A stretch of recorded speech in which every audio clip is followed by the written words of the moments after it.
So how about a deck profile that should have been made literally a year ago? So in this video over here, which was last year's Christmas unboxing, I mentioned that I built a deck, and well, yeah, this right here, this is the deck.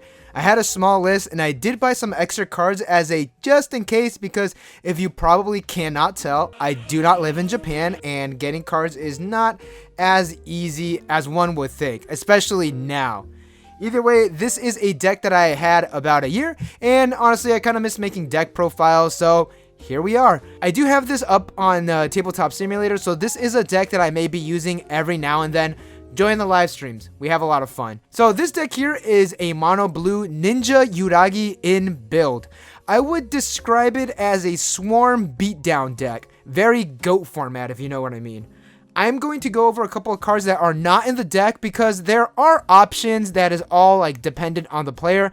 Again, this is how I built it. You don't need to follow this deck verbatim, but you should follow me on Twitter. That's the one thing you should follow. Either way, let's get started with the deck profile that literally no one asked for. Oh, and one more thing. Don't watch this in public, and be aware of people around you while you watch this. You have been warned. And with that, let's get started.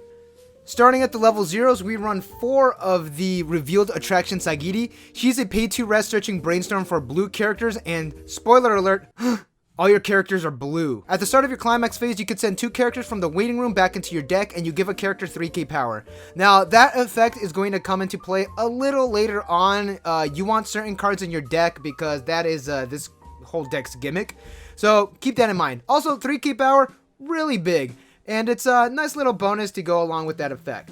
Going around Sagiri is on play, you give a character 1k power for the turn, and pay 1, send this card to your memory, and you could top check 4, add a character, then you ditch the rest. This is your play extender and your memory target. The extra 1k is good because that is not really going to be on the field for that long. I would have loved if this was like a Wildberry effect in like Adventure Time, like on reverse, but you are essentially playing this card, giving a character 1k, and then paying 1 instantly to replace it, and you get some mills. Also, you are not really worried about the mills and not having the right cards in your deck because of the Brainstormer. You could just send them straight back in your deck, so you'll be fine. Also, this is really important to get this into your memory ASAP. You'll see why a little later on. With Pride, Sagiri gains 2k power if you have 5 or more cards in hand, and she is a clean cut. Super good, huge body, and I have never played a game where she was not at 3k5 power. Pretty damn good and worthy of the double rare. Here is a 1-of. She is a drop search, and when this is reversed, if you have 2 or less cards in your memory, you send this over to your memory. It is pretty damn good effect, but like I mentioned at the beginning of the video, this is more of a Sagiri-centered build. You are more than welcome to switch the engine that we'll be talking about a little later on for more copies of this. That actually would be the more optimal play, I would say. But I have this at 1 because you are going to be sending a good majority of your level 0 Sagiris, these ones over here, thus making this card kind of miss because again, it's 2 or less, you could send it over. Either way, this is what I meant when I told y'all to be aware of your surroundings. Shit, no, not even gonna risk that. Off to the level 1s. Thank you, Uraka Urara is a global 500 for all blue characters. Again, everything's blue. And Act. Ditch the last card, salvage a Sagiri character except the 0/0 that I will not show on screen. Yes, that is on an Act. If you have 2 in hand, you could use this effect twice. Super good, and the global 500 for the blue characters is pretty nice, can come in handy every now and then. Here is your climax combo of the deck, at least one of them, the level 1 climax combo. So this card states that if you have the 0/0 Sagiri in your memory, which is this one over here, that's the one that you want, this gains 500 power for each of your other blue characters. And climax combo, when you play Dancing at Midnight, and this is in your front row, search your deck for 2 copies of itself, and you play them on the field. The climax is a 1k1 and a book when triggered. So because of the Brainstormer, you're most likely going to be hitting this effect every time. At the start of your climax phase, probably helps if I had this. Either way, at the beginning of your climax phase, this Sagiri activates, saying that you can shuffle 2 cards in your deck. And like I said, you're not really concerned about things being in your waiting room and not in your deck because this could just shoot 2 copies straight in your deck. You play that on the field, play your climax, bam, the 2 that you just like ripped into your deck, or the 2 that you just sent into your deck are ripped straight out. So you are going to be breaking even in deck size, but if you know that your deck has copies of these in it and you don't even need to use the Brainstormer, that's even better. Just, you know, just keeping track of everything in your deck and what's potentially in there. Super helpful in this game and does help out with this deck, but you could just use the Brainstormer and not really worry about that. Also, 7k power on Climax, you're going to be running things over. And if you use the Sagiri, 10k to one character, like, or even better with the Urara, that's 10k 5. Like, bro, you are good. So yeah, that is the Climax combo. So here's an alternative combo, I would say. Ubiquitous Cutting Edge Oboro, she gains 1k 5 power for the turn that she has played, and when you play this Climax here, and if you have another character, she gains Twin Drive and she bounces back to hand when she's front attack. This is objectively the better combo because you are denying your opponent and you're still maintaining board presence and hand size. But you're watching a channel called Casually Weiss Schwarz. You're not here for the good decks, are you, pimp? Here is Backup Operation Success. She is a 1k backup, and when you use this card's backup, you can also give a character 500 multiplied by the amount of characters with the same name. So if you have 3 of the 1-0s on the field, bam, that's 1k 5 on top of a regular 1k. So this card here is actually not in the deck, but when will I ever talk about this set again? On attack, if you have 2 or more characters, this gains 2k power. It is, you know, pretty damn good, but I could not find extra copies of it because this is a PR, so that was a little tough, and I did pay $4 for this just so I could have like as much Sagiri cards as possible. Again, not in the deck, just a really nice option.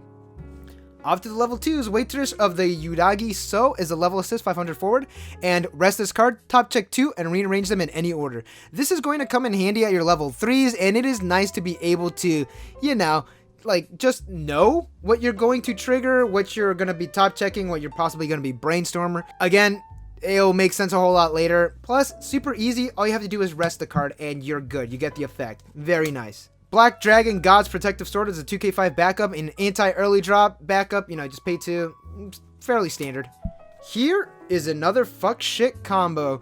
On play, ditch a blue card, search a copy of herself, and play it on the field, and memory. If you have 2 or more cards in your memory, and you have another copy of herself, she gains 1k 5 power for each other blue character. So yeah, you get the idea. You want to send this card as quickly to your memory as possible, and as many copies as possible, and she gains 1k 5. Yeah, that is a total of 12k power with a full field, not counting support.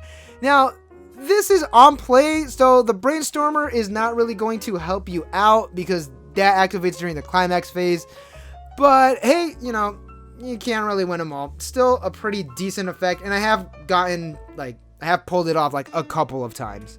Here is the obligatory one of the trial deck. Committee member of Yuragi In is on play. Top check your deck, burn one if it's a character, hint, hint. And when this is played from hand until the end of your opponent's turn, this gains 500 power multiplied by the amount of characters that you have. This is a wall and it can burn your opponent. Super solid, pretty nice. This card was about $5.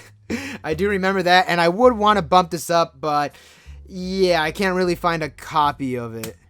Here's a level 0, and no, I am not going to remove my thumb, you perv. On play, give a character 1k 5, and when it is reversed in battle, top check your deck and bounce it back into your hand if it's a level 2 or higher. So that is pretty nice, but if this card is actually in your clock, this card, Determined Decision Oboro, is an early drop, so it's a clock early drop. On play, heal, super nice, and when this card is reversed, you could ditch a card, bounce this back to your hand. So it is an Encore-like effect, but you add it to your hand, and yes, I can hear you. I know what you're thinking. If this is in your clock, specifically the top of your clock, and you play this, yes, you are healing. Yes, you are losing the early drop condition. Fucking shit, can't I get one decent deck in? If this isn't the top card of your clock, yeah, you'll be fine. You'll get another heal with this, especially since when it bounces back in your hand, you play it, you heal again.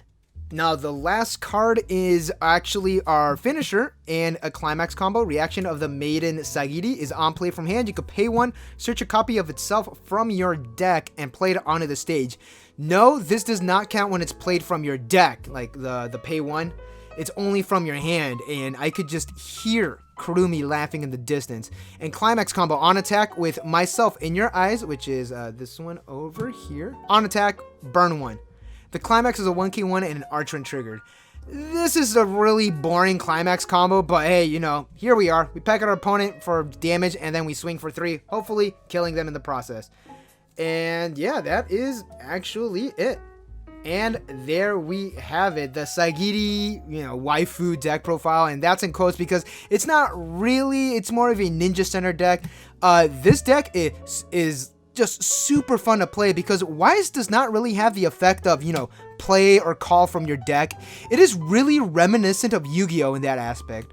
I would say in total I spent about, I'd say maybe $50 on this deck. I think there's another deck that I built.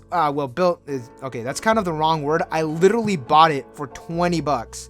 Same set, but like a whole lot worse. And with that, thank you all for watching. Don't forget to like and subscribe for more Weiss Schwarz news and content. And yeah, just let me know if you want to see more deck profiles, and I'll see y'all in the next one.